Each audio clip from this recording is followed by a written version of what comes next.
Hallo Leute, in diesem Video testen wir eine Märklin-Neuheit von Dezember 2025, die Baureihe V60. Sie ist vollgestopft mit Technik, sie bietet reichlich Details und Lichtfunktionen, aber wie schaut es mit der Zugkraft aus? Und da gibt es eine Überraschung, los geht's!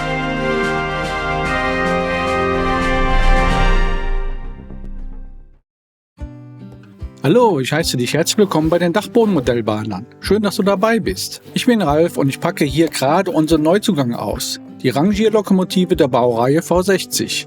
Die technischen Specks von diesem Modell hatten mich interessiert, vor allem der eingebaute Pufferspeicher. Das ist unsere erste Lokomotive, die das mit an Bord hat. In meiner Jugend in den 1980er Jahren hatte ich nie eine. Da gab es die Baureihe 260 in der gleichen Farbe. Eine Version mit und ohne Telex-Kupplung sogar. So etwas macht Märklin in dieser schnelllebigen Welt nicht mehr.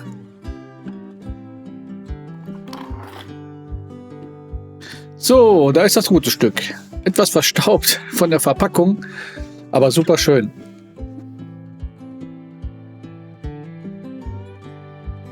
Keine Schraube mehr auf dem Dach, wie bei dem Modell von früher.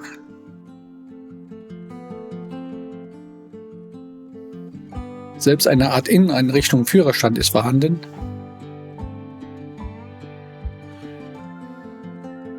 Hochdetailliert, kein Zahnrad zu sehen.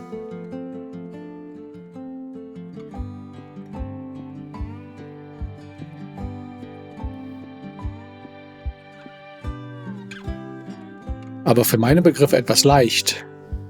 Die Technik scheint immer kleiner zu werden, aber auch immer leichter. Mit dabei ist ein kleiner Beutel mit Schläuchen. Das kommt bei mir immer zurück in die Verpackung. Vor einigen Jahren hatte ich eine Rangierlokomotive der Baureihe 290 mit Telex-Kupplung erworben. Selbst die Telex-Kupplung wird immer kleiner. Sieht aber gut aus. Ich habe mir Folgendes überlegt. Wir machen in diesem Video direkt einen Zugkrafttest. Es treten gegen die V60 an die Baureihe 290 und die Lokomotive von meinem Sohn Joshua aus der Märklin Containerzug-Stadtpackung. Aber zuerst müssen alle drei auf die Waage. Oh je. Trotz aller Technik ist die neue V60 mit 201 Gramm die leichteste im Feld. Braucht eine Lokomotive kein Eigengewicht mehr?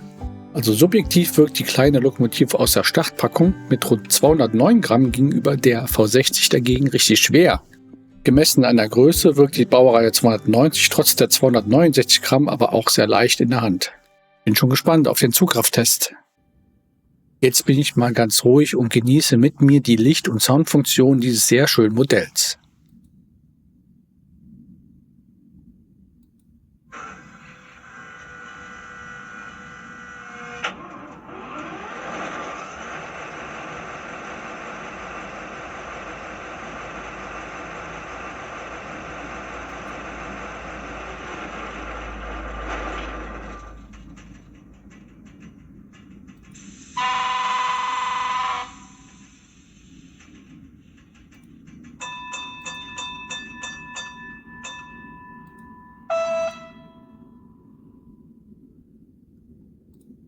Lok 2 aus Gleis 22 umsetzen mit 5 Wagen auf Gleis 23.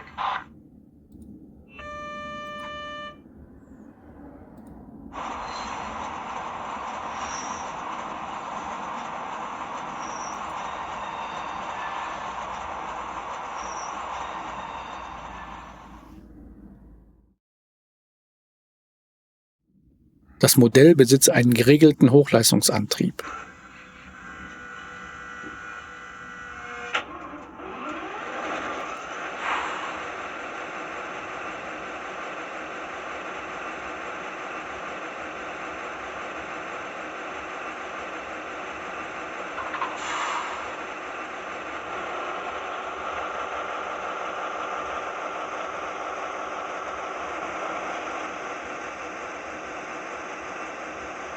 Technische Highlights dieses Modells sind Telex-Kupplung mit Kupplungswalzer, Führerstandsbeleuchtung, Triebwerksbeleuchtung, Originalgeräusche und ein Pufferspeicher zur Überbrückung kurzer stromloser Stellen auf der Modellbahnanlage.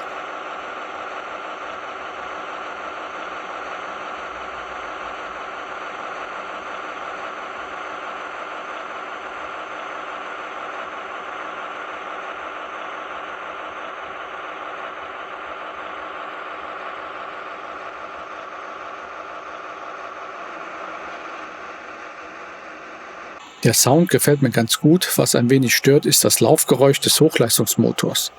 Gerade in Vorwärtsfahrt mit höherer Geschwindigkeit unter Last hört man ihn deutlich.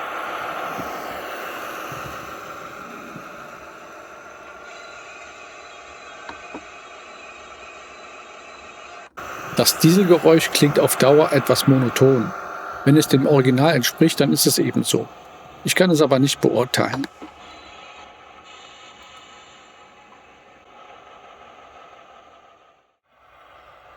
So, jetzt hängen wir mal einen ordentlichen Güterzug dran. Auf der Ebene gibt es jetzt erstmal keine Probleme. Aber ich bin schon gespannt auf den Gleiswendel, denn da geht es ein bisschen berghoch. Sehr schön fährt die Lok. Keinerlei Aussetzer.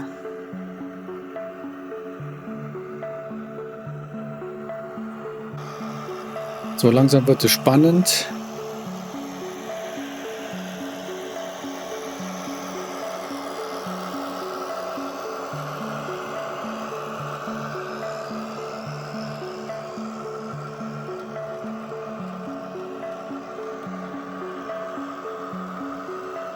Na, ja, sie schleudert. Ja, deutlich zu sehen.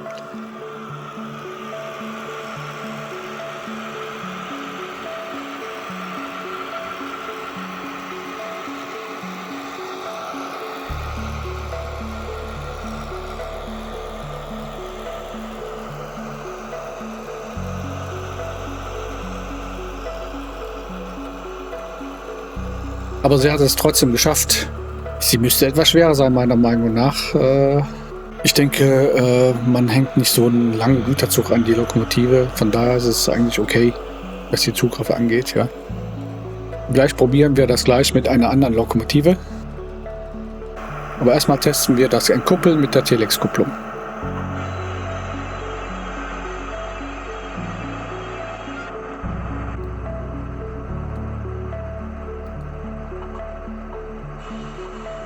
Na, das hat jetzt nicht geklappt. Versuchen wir es noch einmal.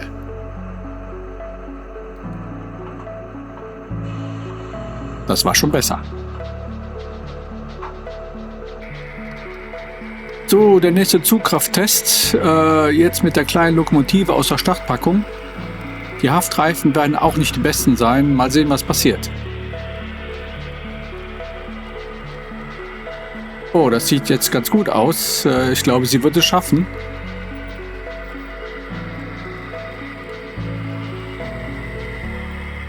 Ja, was soll man dazu sagen? Das ist ja Wahnsinn.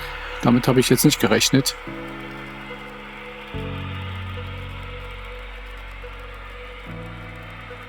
Okay, sie ist jetzt was zügiger unterwegs gewesen. Wie auch immer. War schon sehr überzeugend und eigentlich so, wie ich Märklin schätze.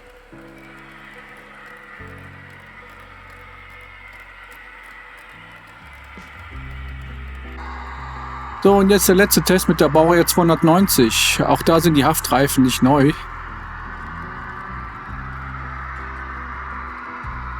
Schauen wir das uns mal an. Oh nein, nein, sie schafft es nicht. Keine Chance. Das ist schon eine Überraschung für mich. Kann natürlich an verschlissenen Haftreifen liegen. Tja, damit hat die kleine blaue Lokomotive gewonnen. Also mein Fazit ist, die Zugkraft der V60 ist absolut ausreichend, ja. Mir gefällt die V60 im Großen und Ganzen sehr gut. Vor allem der Pufferspeicher hat sich für uns sehr gelohnt. Ich werde, wenn es geht, nur noch Lokomotiven mit Pufferung kaufen. Das macht echt Spaß. Ich würde es mir für alle Lokomotiven und Triebwagen wünschen. So, das war's mit dem V60-Test. Ich hoffe, dir hat das Video gefallen. Mach es gut und bis zum nächsten Mal. Ich sage Tschüss, dein Kanal, die Dachbodenmodellbahner.